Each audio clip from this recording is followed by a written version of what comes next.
Salut tout le monde, très urgent. Aujourd'hui, dimanche 26 janvier 2025.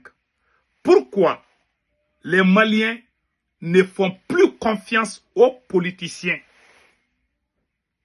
Les Maliens n'aiment plus les politiciens. Je vais vous donner les raisons secrètes. J'aimerais que le président Assimi Goïta écoute ce que je vais dire. J'aimerais que toute la population de l'AES écoute et partage cette vidéo. C'est très important. Je parle de mon pays, le Mali. Les Maliens n'aiment pas les politiciens. Moi-même, je n'aime pas les politiciens. Mais je vais vous dire pourquoi les Maliens n'aiment pas les politiciens. La première raison, quand tu parles politicien au Mali, les gens voient la trahison. Quand tu parles politicien au Mali, les gens voient le vol. Quand tu parles politicien au Mali, les gens voient, comment on appelle là, les magouilles. Voilà, les magouilles. Donc, cela ne veut pas dire que la politique veut dire voler. Beaucoup de politiciens maliens ont volé, ont détruit, ont pillé les pays. C'est la pire vérité. Pendant plus de 30 ans. Pourquoi je suis en train de parler ça? Pourquoi j'aimerais que le président Assimi Goïta écoute attentivement. Tous les présidents de l'AIS, le président Ibrahim Traoré, le président général Tchani, le président Assimi Goïta, écoutez bien ce que moi je suis en train de dire. Ce qui est arrivé aux politiciens là. Quand ils sont venus au pouvoir, c'était un militaire qui était... Il y avait un dictateur, Moussa Traoré. Quand il a été chassé, les politiciens sont venus. Ils ont créé beaucoup de partis politiques. Ils ont commencé à bouffer l'argent du pays. Ils ont détourné des milliards. On a mis dans la tête des Maliens que quand tu es politicien, ça veut dire que tu es voleur. Ça veut dire que tu es traître. Mais ce n'est pas tous les politiciens. J'explique. Qu'est-ce que Vladimir Poutine est en train de faire? C'est la politique, non? Est-ce que Vladimir Poutine était militaire? Non. Il a sauvé la Russie, n'est-ce pas? Ce qu'il a fait, personne n'a fait après la Deuxième Guerre mondiale. Il n'y a aucun dirigeant de la Russie qui a travaillé plus que Vladimir Poutine. Après l'ère soviétique. Voilà. Donc, c'est l'un des présidents les plus puissants de la Russie. Mais pourtant, il fait des élections, il est politicien, mais il est révolutionnaire. Un deuxième exemple que je vous donne. Les États-Unis. Vous voyez comment les États-Unis sont construits? C'est avec des politiciens, n'est-ce pas? Il y a des militaires aussi dedans. Et regardez l'Europe. Les pays qui sont en train d'aider, et regardez la Chine, les présidents chinois. La Chine est aujourd'hui en avance, non? Ceux qui sont en train de diriger la Chine, est-ce que c'est des militaires? Non. C'est des politiciens révolutionnaires. Celui qui est le président de l'Iran, est-ce que c'est un militaire? Non. C'est un politicien. Ils ont fait des élections. C'est pour vous dire que la politique est faite pour bien travailler. Mais en Afrique, chez nous, ils sont rentrés dans la politique pour mentir, pour trahir, pour voler. Et la plupart des gens qui rentrent dans la politique, ils sont déjà voleurs. Ils sont déjà traîtres. Ils sont déjà menteurs. Mais il y a de bonnes personnes que moi j'ai vues, que quand ils parlent, tu sens qu'ils sont honnêtes. Parce que les gens sont confus aujourd'hui. Parce que quand tu dis politicien seulement, les gens ont peur. Je comprends, moi-même je fais partie. Quand tu dis politicien seulement, moi-même j'ai peur. Parce que quand tu dis le mot politicien, les gens ont peur d'entendre. Les gens ont peur. Hein? Par exemple, je vous explique. Voilà, j'ai fait un petit écrit ici que je vais lire. Parce que j'ai fait beaucoup de recherches par rapport à ça. Et j'aimerais que les gens comprennent. Beaucoup de personnes accusent à tort les politiques, alors que la politique n'est pas du tout mauvaise en soi. Car il s'agit de la gestion de la cité. En effet, on vient de politique avec son caractère et ses habitudes. La politique ne fait personne un voleur ou un menteur. On y vient étant soit voleur, menteur, mais la majorité des personnes y viennent juste pour prendre leur pays, pour rendre leur pays prospère et travailler pour son essor. En réalité, c'est comme l'armée aussi. Parce que les voleurs que vous voyez là, les voleurs politiciens là, ils étaient déjà voleurs. Donc, les malfaiteurs ont profité de la situation pour faire la politique en Afrique. Jusqu'à ce que les gens qui sont honnêtes ont même peur de faire la politique. Parce que les gens ont dans la tête que si tu fais la politique, tu vas devenir voleur, ou bien tu vas devenir menteur, ou bien tu dois mentir quand tu es politicien. Ça, c'est faux. Non. Il y a des bons politiciens. Le premier président du Mali, Modibo Keïta, c'était un politicien, non? C'est lui qui a chassé l'armée française. Ce que Modibo Keïta a fait, il y a quel président dans l'histoire du Mali qui a fait? Pourtant, il n'était pas militaire. C'était un politicien. Quand vous regardez le Togo, voilà, le premier président là, qui a été assassiné. Bon, je préfère ne parce que j'aime trop fort Yassimbe, quoi. Bon, je n'ai pas parlé de cette affaire-là. J'adore trop fort, bon, je laisse ça. Je ne vais pas prendre cet exemple. Donc, qui a arrêté Kwame Nkrumah? Ce n'est pas les militaires. Kwame Nkrumah était en avance. Donc, c'est pour vous dire, la politique n'est pas faite pour mentir. Ceux qui mentent et qui disent qu'ils sont politiciens, ils étaient déjà menteurs. Ils étaient déjà voleurs. Ils étaient déjà malfaiteurs. Ils ont profité d'un système pour intégrer. Et puis, ils sont beaucoup dedans. Ils volent l'argent, ils détournent. Ils avaient déjà ces caractères-là. Voilà pourquoi les gens les ont vomis. Je ne veux pas que la même chose arrive à l'armée. Quand on regarde au Mali aujourd'hui,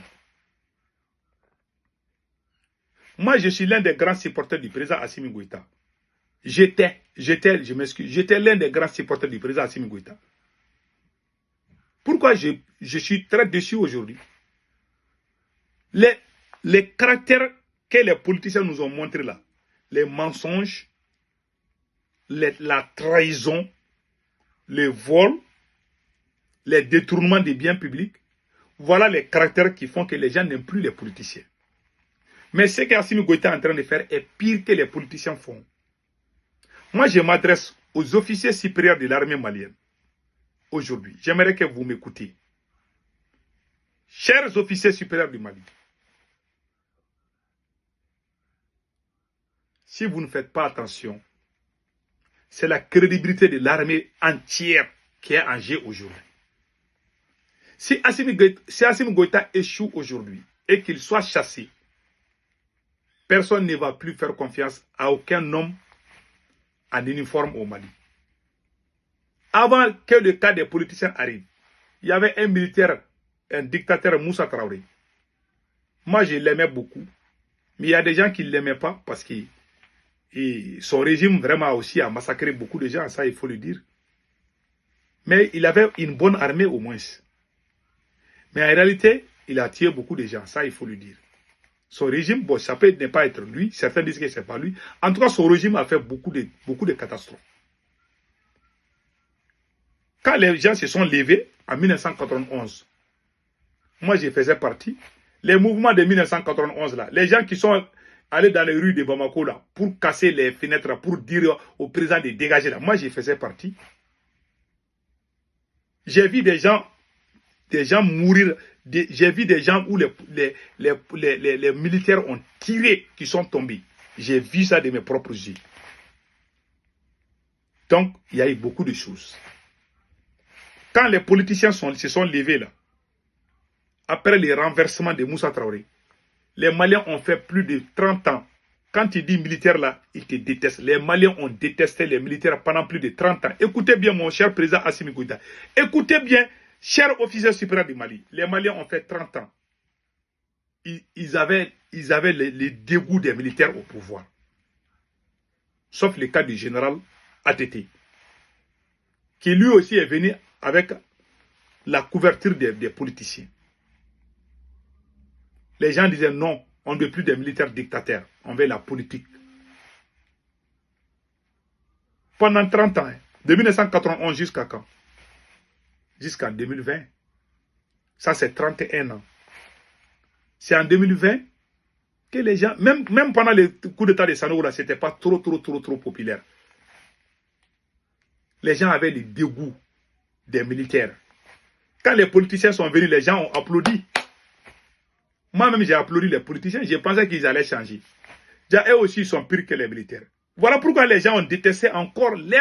C'était d'abord les militaires que les gens détestaient. Quand Quand les politiciens sont venus faire des bêtises là, les gens ont commencé à dire non, on veut les militaires encore. Maintenant, les militaires sont de retour. Je vous dis, c'est votre dernière cartouche. Vous avez carton jaune. Monsieur le président Assimi Goïta, les militaires ont déjà un carton jaune. Si vous prenez 2 cartons jaunes, ça veut dire que vous avez un carton rouge, ça veut dire que c'est fini pour les militaires. Ce qui se passe au Mali, c'est la honte. Les abus du pouvoir, les mensonges. Quand le président même parle, il dit que les Maliens vont avoir l'électricité en 4 mois. On est à 8 mois sans électricité. C'est des choses qui font que les gens ont détesté les politiciens. Moi, je me révolte. Je ne cherche rien avec Assimi Goïta. Je veux que le Mali avance. Parce que j'aime mon pays. Mais il y a des gens qui ont dans la tête, ah, si ces messieurs-là se lèvent contre Assimi Goïta, soit ils voulaient avoir une place là, Assimi a refusé, ou bien ils travaillent pour la France. Éduquons nos enfants. Vous savez, les gens qui pensent que tout est argent ou tout est place là, c'est des gens qui sont nés dans les familles, ou même la papa là, même pour donner bijoux, même pour que leur papa donne bijoux à leur maman là, il faut qu'ils payent l'argent. L'enfant a grandi comme ça. L'enfant voit que sa mère est matérialiste. L'enfant voit que son père est matérialiste. Il va grandir comme ça. Il pense que tout le monde est comme ça. Il y a des enfants comme ça qui sont autour de nous là. Ils pensent que tout est argent. Même quand ils critiquent Assimi Goïta, il y en a qui disent hey, lui là, il veut l'argent. Donne-lui l'argent, il va se taire. Parce que lui, il a grandi comme ça. Quand un père vole, quelqu'un vole, le père vole, la maman vole. L'enfant va devenir fils de voleur. Quand le père est matérialiste, la mère est matérialiste, l'enfant va devenir matérialiste. Il y a des gens qui ne croient à rien. Hein. Tu te lèves seulement, ils vont y réfléchir, ils vont mentir contre toi. Plus digne que moi, là, tu meurs. Donc, si Assimi Goïta, si les officiers supérieurs du Mali ne parlent pas avec Assimi Goïta, ne disent pas à Assimi Goïta de vraiment laisser le pouvoir là, même s'il faut qu'un autre militaire vienne, à la hâte, il faut que ça soit rapide. Parce que le peuple va se lever. Hein. Il y a 3 catégories de personnes qui guettent le pouvoir au Mali. Il y a les politiciens qui travaillent pour la France. Et ils se rassemblent, ils sont déjà forts maintenant aujourd'hui. Hein. Ils sont nombreux aujourd'hui. Il y a aussi les militaires. Il y a les militaires qui veulent le pouvoir aussi. Il y a les révolutionnaires comme nous. Nous, on est très proches des militaires. Moi, je préfère Assimi Goïta que les gens qui travaillent pour la France. Mais malgré qu'Assimi travaille pour la France, mais au moins, il fait des petits jeux. Il y a des gens même qui veulent tout. Ils veulent nous faire le retour à la France 100%. Au moins, Assimi fait 50-50. Il donne 50 à la France, il donne 50 aux révolutionnaires. Mais il y en a qui viennent là, ils veulent que tout soit avec la France encore comme l'ancien appétit. Et ils sont nombreux aujourd'hui. Ils ont infiltré la transition malienne. Si Assimi ne fait pas attention, les jours que ces gens vont se lever, c'est les mêmes personnes qui ont chassé le général Moussa Traoré. C'est les mêmes éléments qui sont ensemble aujourd'hui. Ils sont très forts, c'est des stratèges. Quand ils vont faire sortir, même s'ils arrivent à mobiliser 100 personnes, ils peuvent faire tomber le régime de Assimi Goïta. S'ils mobilisent 100 personnes, ils vont payer des mercenaires pour tirer sur les gens. Ils vont montrer les images et les gens vont s'énerver partout. On va dire qu'Assimi Goïta a fait ça et les gens vont s'énerver. Ils sont très forts dans ça. Donc mon cher président, cher officier supérieur du Mali, chers soldats du Mali, parlez avec Assimi Goïta, qu'il laisse le pouvoir. Même si un patriote, que ce soit un militaire ou un civil, vient diriger le Mali, Assimi ne peut plus, n'est plus crédible. Si vous le laissez là, les jours que le peuple va se lever, même si vous chassez Assimi, le peuple va vous chasser aussi, parce que les gens vont vomir les militaires. Les gens auront... Comment c'est peut-il que nous, on a chassé les civils, les politiciens. On dit qu'on ne veut plus les politiciens parce qu'ils ont menti, ils ont trahi, ils ont volé. Mais les militaires, comme les Assimi Goïta, ils ont fait pire que ça. C'est eux qui sont les vrais voleurs aujourd'hui. Et c'est très grave. Donc, mes frères et sœurs, c'était ça. En tout cas, si vous ne dites pas à Assimi de démissionner, le jour que le peuple va se lever, on ne va plus accepter un militaire au pouvoir au Mali. Que ce côté soit clair. En bon entendeur, salut. Passez excellent week-end.